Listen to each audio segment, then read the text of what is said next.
नमस्कार. संघर्ष वृत्तवाहिनीमध्ये आपलं स्वागत.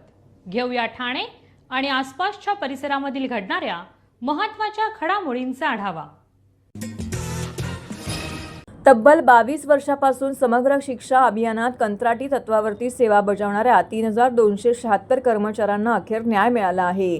राज्य शासनाने एकवेळच्या विशेष बाब म्हणून समकक्ष वेतन श्रेणीतील अधिसंख्य पदे निर्माण करून पात्र कर्मचाऱ्यांना त्यावर नियुक्ती देण्याचा ऐतिहासिक शासन निर्णय जाहीर केला आहे. या निर्णयामुळे हजारो कर्मचाऱ्यांच्या सेवा शाश्वतीचा प्रश्न मोठ्या प्रमाणात मार्गी लागला आहे.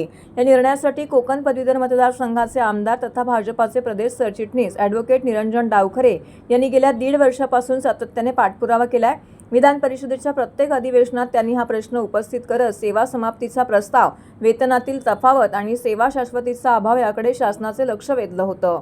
मुख्यमंत्री देवेंद्र फडणवीस यांच्या अध्यक्षतेखाली झालेल्या बैठकीत या विषयाची गंभीर दखल घेण्यात आली. त्यानंतर समिती नेमून विविध राज्यातील धोरणाचा अभ्यास करण्यात आला. समितीच्या शिफारशी आणि मंत्रिमंडळाच्या मंजुरीनंतर अखेर शासनाने निर्णय जाहीर केला आहे. या निर्णयाचं स्वागत करत आमदार ॲडव्होकेट निरंजन डावखरे म्हणाले की 22 वर्ष प्रामाणिकपणे सेवा बजावणाऱ्या कर्मचाऱ्यांना न्याय मिळणे हा सामाजिक न्यायाचा विजय आहे. मुख्यमंत्री देवेंद्र फडणवीस यांच्या संवेदनशील नेतृत्वामुळे हा ऐतिहासिक निर्णय शक्य झाला आहे. शिक्षण क्षेत्रातील कर्मचाऱ्यांच्या न्याय मागण्यांसाठी भविष्यातही माझा पाठपुरावा सुरू राहील. या निर्णयामुळे राज्यातील हजारो कंत्राटी कर्मचाऱ्यांच्या कुटुंबांना मोठा दिलासा मिळाला असून दीर्घकाळ प्रलंबित असलेल्या मागणीला अखेर शासनाने हिरवा कंदील दिल्याची भावना कर्मचाऱ्यांमधून व्यक्त होत आहे. दादा, दात घासताय ना, मग पाणी का वाया घालवताय? ताई, भांडी घासा नाहीतर फोन पहा, पण नळ का चालू ठेवलाय? अंघोळ झाली ना करून, मग शॉवर चालूच. कपडे धुताय पण पाणी वाया जात आहे, त्याचं काय? गाडी अशी धुताय आणि उद्या पाणी कायमचं संपलं तर? पाण्यासाठी किती जणांची वणवण होते. कित्येक कुटुंबांना तर पाणी मिळतही नाहीये. पाणी बोलत नाही, पण आपण त्याची किंमत जाणली पाहिजे. पाण्याचा अपव्यय टाळा, परिस्थिती भीषण होऊ शकते. प्रत्येक थेंब जपा, पाणी वाचवा. पाणी ही निसर्गाची देणगी आहे. पाणी निर्माण करता येत नाही. पाण्याची बचत हीच पाण्याची निर्मिती. ठाणे महानगरपालिकेतर्फे जनहितार्थ जारी.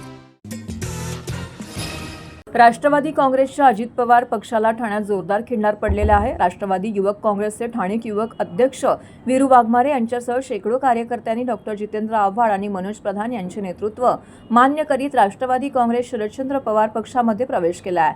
दरम्यान भटकलेले पक्षी पुन्हा आपल्याच घरट्यात परततात. तसेच वीरू वाघमारे आणि हेमंत वाणी हे दोघे घरी परतले आहेत. विशेष म्हणजे वीरूला त्याच्या आईनेच परत पाठवलं आहे, असं डॉक्टर जितेंद्र आव्हाड यांनी सांगितलंय. राष्ट्रवादी काँग्रेस अजित पवार पक्षाचे ठाणे शहर युवक अध्यक्ष वीरू वाघमारे हे राष्ट्रवादीच्या विभागणीनंतर अजित पवार पक्षामध्ये गेले होते. हेमंत वाणी यांनीही अजित पवार पक्षाची वाट धरली होती. मात्र ठाणे शहरातील राष्ट्रवादी अजित पवारचे नेतृत्व कार्यकर्त्यांना योग्य तो सन्मान देत नसल्याचा आरोप करत युवक अध्यक्ष वीरू वाघमारे, सरचिटणीस हेमंत वाणी यांनी बुधवारी सायंकाळी राष्ट्रवादी काँग्रेस शरदचंद्र पवार पक्षामध्ये प्रवेश करत डॉक्टर जितेंद्र आव्हाड यांना वाढदिवसाची भेट दिली आहे. या प्रसंगी जिल्हाध्यक्ष मनोज प्रधान आणि युवक अध्यक्ष तथा गटनेते अभिजित पवार यांनी या सर्व कार्यकर्त्यांचे पक्षात स्वागत केले. यावेळी डॉक्टर जितेंद्र आव्हाड हे सर्वसमावेशक नेतृत्व आहेत. शिवाय जिल्हाध्यक्ष मनोज प्रधान आणि युवक अध्यक्ष अभिजित पवार हे कार्यकर्त्यांना सोबत घेऊन चालणारे असल्याने आम्ही स्वगृही परतत आहोत. अखेरीस निजामाच्या तावडीतनं सुटका झाली, असं वीरू वाघमारे यांनी सांगितले. ठीक आहे, पक्षी कधीतरी वाट चुकतात, परत घरट्यात परत येतो. कारण का मी कधी कुठल्याही पक्ष कार्यकर्त्याला म्हणजे मी त्याच्या घरातला एक मेंबर असायचो. आता वीरूला जर आणलं असेल तर वीरूला कोणी डोक्याला वगैरे सांगायला नाही गेलं, ते कानात कोण बोललं नाही. त्याच्या आईनेच त्याला परत दररोजच वाटत होतं, तिला दररोज वाईट वाटायचं की त्याने आवड सर्वांना सोडलंच कशाला. त्याच्यामुळे मानसिक दबाव होता, त्या दबावातनं हेमंत वाणी तर माझ्या घरातच असायचा.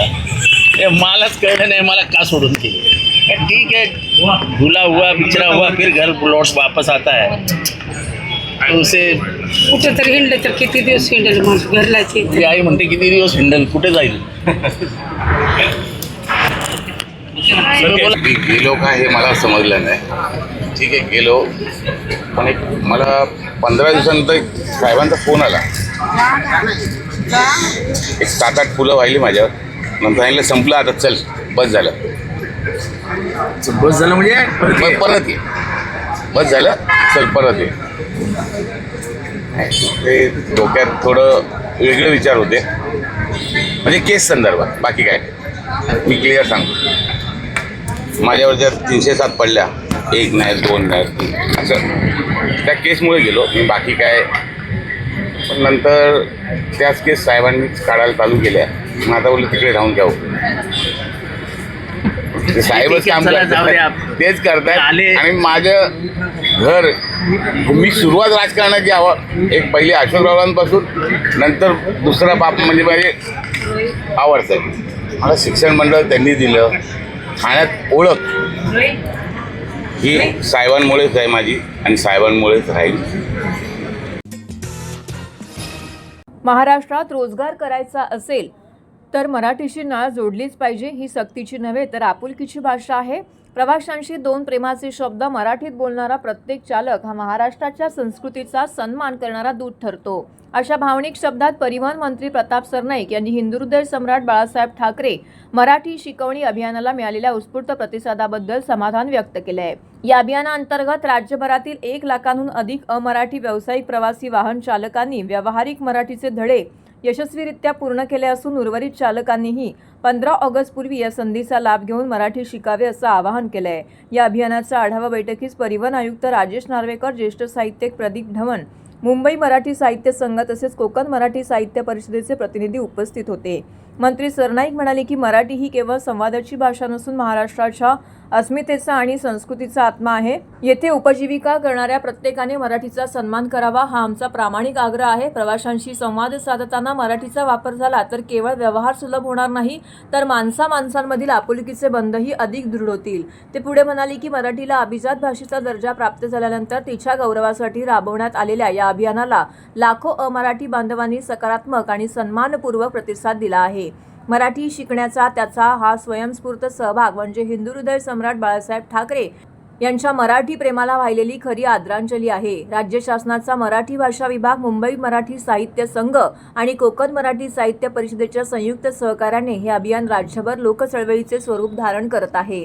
मराठी शिकवण्याची ही संधी स्वीकारणारा प्रत्येक चालक हा केवळ नियमांचे पालन करणारा नव्हे तर महाराष्ट्राच्या संस्कृतीचा सन्मान करणारा संवेदनशील नागरिक ठरत असल्याचंही सरनाईक यांनी नमूद केले. ठाणे महानगरपालिकेचा पुढील लोकशाही दिन सोमवार दिनांक 7 सप्टेंबर 2026 रोजी आयोजित करण्यात आलेला आहे. नागरिकांनी सप्टेंबर महिन्याच्या लोकशाही दिनाच्या 15 दिवस आधीच म्हणजेच 22 ऑगस्टपर्यंत त्यांचे अर्ज निवेदनं महापालिका भवन, नागरिक सुविधा केंद्र येथे 2 प्रतीत सादर करावेत. निवेदन दाखल करताना अर्जदाराने प्रत्येक निवेदनासोबत प्रपत्र 1 सादर करणे आवश्यक आहे. प्रपत्र 1 नागरिक सुविधा केंद्र येथे उपलब्ध करून देण्यात आलेले आहेत. महाराष्ट्र शासन सामान्य प्रशासन विभागाकडील परिपत्रक क्रमांक प्रसुदा 1099 CR 239818 दिनांक 26 सप्टेंबर 2012 नुसार माहे डिसेंबर 2012 पासून लोकशाही दिनाच्या दिवशी नागरिकांचे निवेदन न स्वीकारता हे निवेदन 2 प्रतीत लोकशाही दिनाच्या 15 दिवस आधी महापालिका कार्यालयात सादर करणं आवश्यक असल्याचं स्पष्ट करण्यात आलं आहे. मुख्यालयातील या लोकशाही दिनामध्ये परिमंडळ लोकशाही दिनात ज्या नागरिकांनी आपली निवेदनं सादर केलेली आहेत तसेच ज्या निवेदनावरती 1 महिन्यापर्यंत कोणतीही कार्यवाही झाली नाही अशाच निवेदनांचा स्वीकार करण्यात येईल. नागरिकांनी महापालिका मुख्यालयातील लोकशाही दिनामध्ये निवेदन सादर करताना परिमंडळ लोकशाही दिनामध्ये मिळालेला टोकन क्रमांक नमूद करणं आवश्यक आहे. अर्जदाराने एका अर्जामध्ये एकच तक्रार सादर करावी. एकापेक्षा जास्त तक्रारी असलेला अर्ज स्वीकारला जाणार नाही. त्याचप्रमाणे आस्थापना विषयक विविध न्यायालय, लोक आयुक्त यांच्याकडे प्रलंबित असलेल्या प्रकरणाच्या तक्रारी, माहिती अधिकार कक्षेत येणारी प्रकरणे, राजकीय पक्षाच्या नगरसेवकांच्या संस्थेच्या लेटरहेडवरील अर्ज अंतिम उत्तर आलेले आहे किंवा देण्यात येणार आहे अशा प्रकरणी केलेला अर्ज तक्रार वैयक्तिक स्वरूपाची नसेल तर असे अर्ज स्वीकारले जाणार नाहीत याची नोंद घ्यावी. आषाढी वारी निमित्ताने श्री स्वामी समर्थ प्रतिष्ठानची 200 विद्यार्थ्यांना शैक्षणिक साहित्य देऊन शैक्षणिक वारी उत्साहात संपन्न झाली. श्री स्वामी समर्थ प्रतिष्ठान ठाणे यांच्यातर्फे पालघर जिल्ह्यातील जव्हार तालुका येथील अतिदुर्गम भाग ज्या ठिकाणी साधी बस देखील व्यवस्थित जात नाही अशा ठिकाणी जाऊन गेली 6 वर्ष संस्थेच्या माध्यमातून मुलांना शैक्षणिक वारी या उपक्रमांतर्गत शैक्षणिक साहित्याचं वाटप करण्यात आलं आहे. वडपाडा, पिंपळपाडा, बोंडारपाडा आणि वांगणपाडा या गावातील जिल्हा परिषद शाळांमधील एकूण 200 विद्यार्थ्यांना यंदा शैक्षणिक साहित्य वाटप करण्यात आले. त्यामध्ये दर्जेदार दप्तर, पेन्सिल, पट्टी, वही, पेन, चित्रकला वही, कलर, पाण्याची बॉटल तसेच त्या ठिकाणी न मिळणारे साहित्य व शैक्षणिक कामासाठी लागणारी स्टेशनरी देखील शाळांना देण्यात आली आहे. मुलांच्या चेहऱ्यावरचा आनंद, डोळ्यातील चमक आणि निरागस हास्य पाहून मन अक्षरशः भरून आलं. अशा स्वप्न घेऊन फिरणारी मुलं उद्या भरारी घेताना दिसतील हे मात्र नक्की.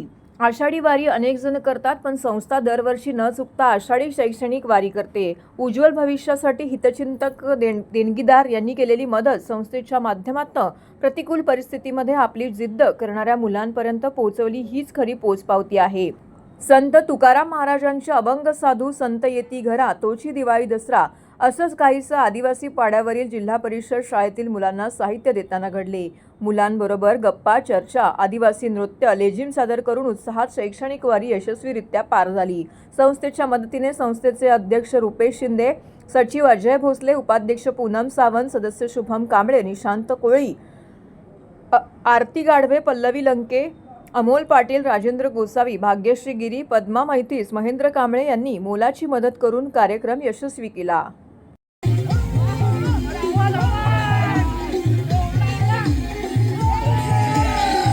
आज इथे पूर्ण मंत्रिमंडळ आहे की उपमुख्यमंत्री आहे, मुख्यमंत्री आहे, भोजन मंत्री आहेत, अभ्यास मंत्री आहेत.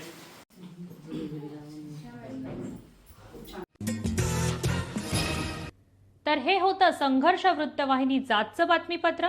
उद्या पुन्हा भेटू याच वेळी याच ठिकाणी ताज्या घडामोडींसह. तोपर्यंत नमस्कार.